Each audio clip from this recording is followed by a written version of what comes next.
ഇന്നത്തെ വീഡിയോ എന്ന് പറഞ്ഞാൽ വളരെ ഒരു വിഷമം പിടിച്ചൊരു വീഡിയോ ആണ്. കാരണം തന്നെ ഞാൻ മുമ്പ് പറഞ്ഞ പോലെ തന്നെ ഒരു മറൈൻ ഹോബിസ്റ്റുകളെല്ലാം തന്നെ ചില ടൈമിൽ ഈ ഒരു അവസ്ഥ അഭിമുഖീകരിച്ചിട്ടുണ്ടാവും.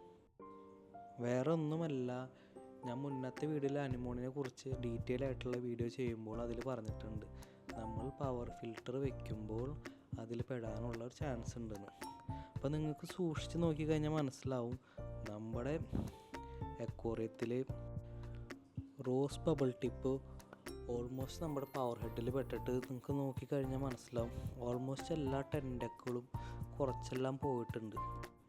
അപ്പോൾ നിങ്ങൾക്ക് മനസ്സിലാവും, മുമ്പത്തെ വീഡിയോ കണ്ടു കഴിഞ്ഞാൽ നിങ്ങൾക്ക് എല്ലാവർക്കും മനസ്സിലാവും, അത്രയും ഒരു ബ്യൂട്ടിഫുൾ ആയിരുന്നിട്ടുള്ളൊരു അനിമോണി ഇപ്പോൾ വളരെ ചെറുതായി ടെൻഡക്കിളെല്ലാം പോയി, അതിൻ്റെ കളറെല്ലാം മങ്ങി.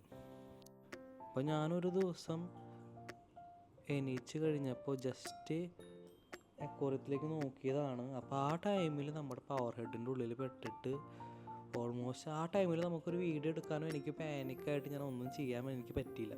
അപ്പോൾ അതുകൊണ്ട് അതിന് ശേഷം പിന്നെ ജോലി തിരക്കൊക്കെ ആയിരുന്നു, ഒരു 1 വീക്കിന് ശേഷമാണ് ഈ ഒരു അപ്ഡേറ്റ് ആക്ച്വലി ചെയ്യുന്നത്. ഇപ്പോൾ ഓൾമോസ്റ്റ് നമ്മുടെ അനിമോൺ ഓൾമോസ്റ്റ് റിക്കവറായിട്ട് വന്നിട്ടുണ്ട്. ഈ ഒരു കാണുന്ന ഒരു പവർ ഫിൽറ്ററിലാണ് നമ്മുടെ അനിമോൺ ഇങ്ങനെ ആ ഒരു ടൈമിൽ ഇങ്ങനെ പെട്ട് കിടക്കുന്നുണ്ടായിരുന്നു. അപ്പോൾ പെട്ടെന്ന് കണ്ടപ്പോൾ തന്നെ ഞാൻ തന്നെ അതിൻ്റെ ഉള്ളിൽ നിന്ന് എടുത്തു. അപ്പോൾ അതിൻ്റെ കുറച്ച് ടെൻഡക്കിളെല്ലാം ഓൾമോസ്റ്റ് നമ്മുടെ സാൻഡ് ബെഡിൽ അതിലൊക്കെ കിടക്കുന്നുണ്ടായിരുന്നു. ഓൾമോസ്റ്റ് നമ്മുടെ പകുതി ഓൾമോസ്റ്റ് നമ്മുടെ പവർ ഹെഡ് വലിച്ചെടുത്തു. ഞാൻ വിചാരിച്ചത് സർവൈവ് ചെയ്യാൻ കുറച്ച് ബുദ്ധിമുട്ടാണ് കാര്യങ്ങളൊക്കെയാണ്.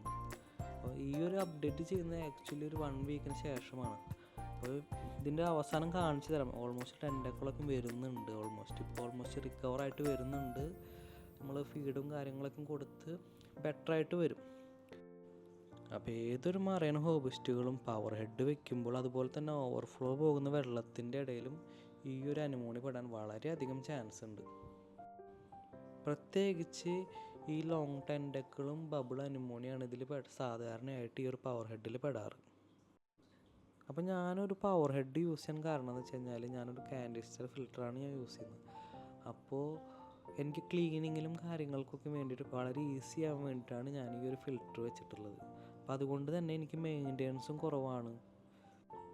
ഞാൻ ജസ്റ്റ് ഒരു ഇയറിൽ മാത്രമാണ് എൻ്റെ കാൻഡിസ്റ്റർ ഫിൽറ്റർ ചേഞ്ച് ചെയ്യാറ്. അപ്പോൾ നിങ്ങൾക്ക് നോക്കിക്കഴിഞ്ഞാൽ മനസ്സിലാവും, ഈ ടെൻഡക്കിളെല്ലാം ഇതിൽ പെട്ടിട്ട് ഓൾമോസ്റ്റ് ടെൻഡക്കിളെല്ലാം പോയിട്ടുണ്ട്. നിങ്ങൾക്ക് നോക്കിക്കഴിഞ്ഞാൽ മനസ്സിലാവും, ഇതിൻ്റെ ലെഫ്റ്റ് സൈഡിൽ ചെറിയ ചെറിയ കുമികളായിട്ട് ഇങ്ങനെ ടെൻഡക്കിളെല്ലാം പുറത്തേക്ക് ഇങ്ങനെ ചെറുതായിട്ട് ഇങ്ങനെ വരുന്നുണ്ട്. പക്ഷേ അവ കളറോ കാര്യങ്ങളോ ഒന്നും വന്നിട്ടില്ല. പക്ഷെ അത് കുറച്ച് ടൈം നമുക്ക് പിടിക്കും.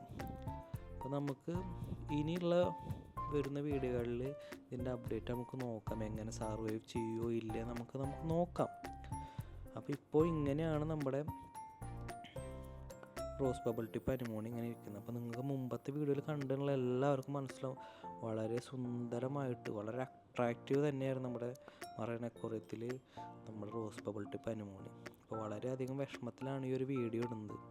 അപ്പോൾ നിങ്ങൾക്ക് നോക്കിക്കഴിഞ്ഞാൽ മനസ്സിലാവും, ഇപ്പോൾ ഒരു ടെൻഡക്കിളൊക്കെ എന്താ അവിടെ നിന്ന് ഇങ്ങനെ ചെറിയൊരു വൈറ്റ് കളറിൽ ഇങ്ങനെ വരുന്നുണ്ട്. പക്ഷേ ഓൾമോസ്റ്റ് അത് ഫുള്ളായിട്ടില്ല, ഇനിയൊരു ടൈമും കാര്യങ്ങളൊക്കെ പിടിക്കും. അപ്പം അനിമോണിനെ കുറിച്ച് മുമ്പ് ഡീറ്റെയിൽ ആയിട്ടുള്ളൊരു വീഡിയോ ചെയ്യുന്ന സമയത്ത് എങ്ങനെ കെയർ ചെയ്യാം, എങ്ങനെ ഫീഡ് ചെയ്യാം, ആ ഒരു ടൈമിൽ ഞാൻ തന്നെ പറഞ്ഞിട്ടുണ്ട് ഇതൊരു പവർ ഹെഡിൻ്റെ ഉള്ളിൽ പെടാൻ ചാൻസ് ഉണ്ടെന്ന്. പക്ഷേ ഞാൻ പവർ ഹെഡ് യൂസ് ചെയ്യുന്നത് എന്താണെന്ന് വെച്ച് കഴിഞ്ഞാൽ മെയിൻ്റെനൻസ് വളരെയധികം കുറയ്ക്കാൻ വേണ്ടിയിട്ടാണ് ഞാനിത് യൂസ് ചെയ്യുന്നത്.